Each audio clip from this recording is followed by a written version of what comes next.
Telly, a grieving mother, is relaxing on a swing in a children's playground. She is having a tough time adjusting to the loss of her 8-year-old son.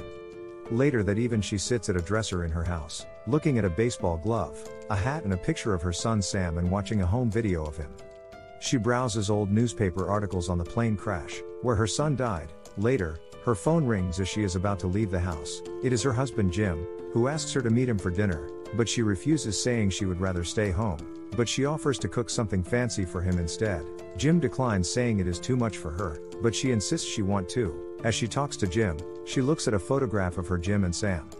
As she exits the house, she speaks with her friend Elliot. She then looked for her car, as it is not where she recalls parking it. A man points to it across the road and told her he forgets all the time. She goes to see Dr. Jack Muntz. She reaches for her coffee, but it is not there. Jack says that she did not want one today, but she says that she can still taste it in her mouth. He told her she must have scented his coffee and manufactured the taste in her mouth. He told her sometimes the mind needs help to let things go. She cannot understand why he is suggesting she lets go of the memories of her son. That night, Jim brought home champagne. He complimented her for going back to work the following day. As she goes to fetch some wine glasses, she notices that the photograph no longer has Sam in it. She confronts Jim about why he altered the picture. She throws it to the floor, smashing the glass, and storms out and goes back to the playground. There is a man on the swing named Ash. He also lost his daughter Lauren in the plane accident. He offers her to go home with him, but she refuses. She realized Ash does not remember her. He left. She sits in the swing.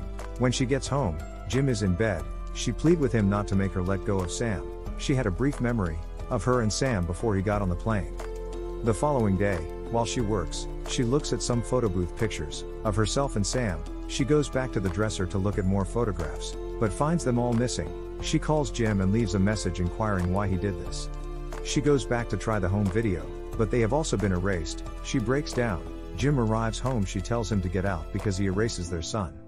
He assures her that the tapes were always blank. She and Jim visits Dr. Muntz. She asks him if he thinks that Jim is psychotic. Muntz tells her that she had never had a son. She had a stillborn child and must have imagined the whole life of her son. It's called para-amnesia. Jim supports Dr. Muntz's story. Muntz say post-traumatic shock affects everyone differently. Sometimes people have imaginary friends, even lovers. Telly goes crazy. Muntz says perhaps she should be hospitalized. She goes to get the pictures, but they have also changed. She runs out of the house, gets into her car, and drives to the library. She asks to see some archived newspaper articles, but they have also changed. There are no records of a plane crash, or the death of his son.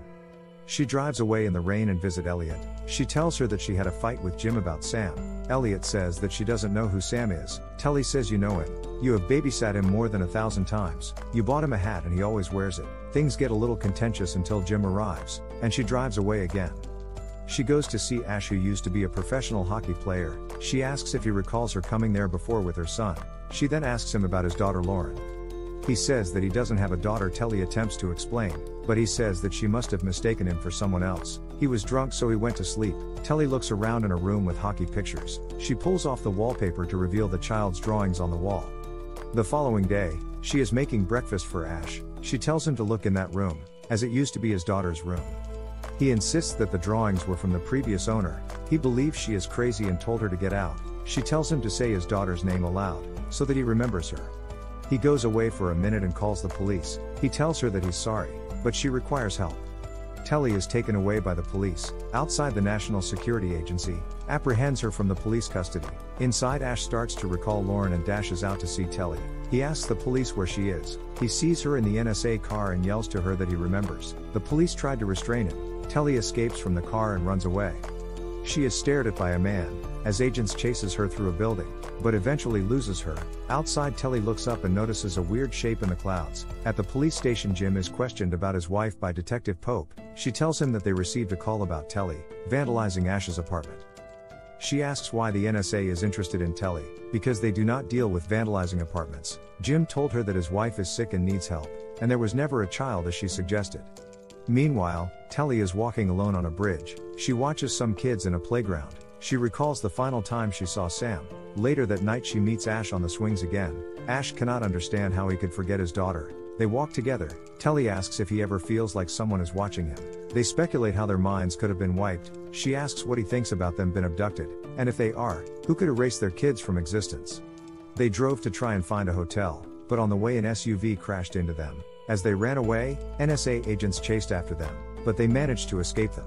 They check into a hotel and Telly calls Dr. Muntz. She tells him about Ash. He asks her where she is, but she tells him that she needs him to believe her. Ash returns with some snacks. He also starts drinking. Telly told him she does not think it is a clever idea. She gets into bed and Ash asks how she remembered the kids when he did not.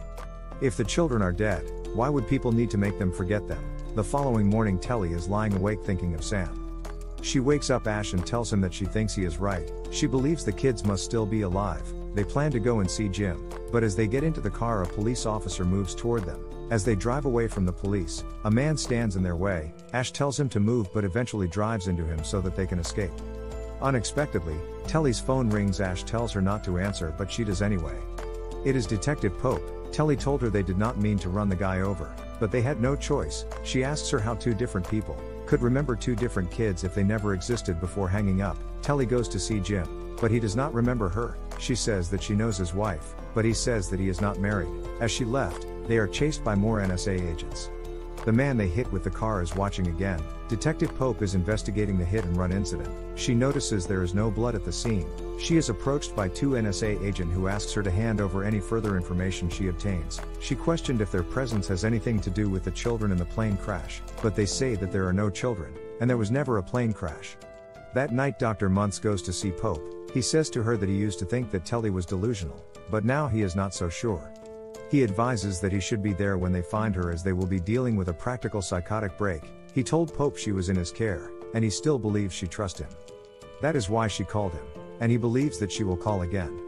When she does, the police will know because he will be there. Ash is woken by the sound of dogs barking in the distance. He goes to investigate and finds an NSA agent called Fatalis. Ash ties him up. He tells them that there are no children. Ash threatens to hurt him and punched him. Telly told Ash that is enough. Ash says that it is not though. They collaborated with each other to ensure they extracted the information. They demanded the truth, and asked how they could get the children back. He does not know, but they were not supposed to remember as part of this experiment. Telly asked Fatalis if he has children and how to get the children back, but Fatalis says they are listening. Suddenly, the whole house is decimated around them. Fatalis was killed and Telly wonders why they did not take them. Pope and Muntz are examining the site the following day. A message has been left by Telly saying that their kids have been abducted. Telly remembers that the plane was run by Quest Air, so they go to their offices to investigate. They amazed an accountant who has been nominated by the court to deal with bankruptcy. They tricked her into giving the address for the director. They went to see him, but they found the house empty. They choose to spend the night there. The next day Pope and Muntz head for the house. Telly remembers seeing them, watching Sam getting on the plane. Ash has also found his picture in the house. Telly told Ash she wants to go to the airport, when she suddenly feels a presence. She says they are in the house with us, so they smash a window to escape. Pope arrives and they split up. They plan to meet back at Ash's apartment later. Detective Pope encounters the watching man. She orders him to stop when he didn't. She shot him in the leg, but the wound heals instantly. Ash runs up to Muntz and convinces him to leave with him, if he wants to help Telly. Telly's car is stuck in the mud. Pope moves toward her and tells her that she believes her, as she promises to help. Pope is whisked away to the sky by a strange unseen force. Telly and Ash meet back at his apartment. The watching man arises and Ash fights with him.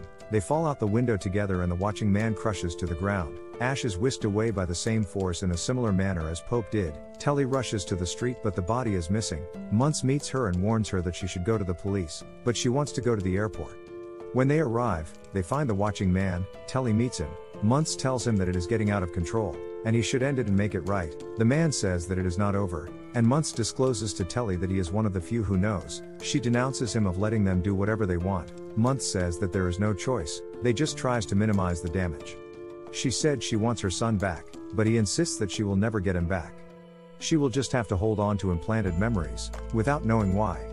She goes to see the watching man who tells her that Sam is not just a memory. She remembers Sam. She is then asked to visualize him there and now. She sees him in the distance and chases after him, calling his name.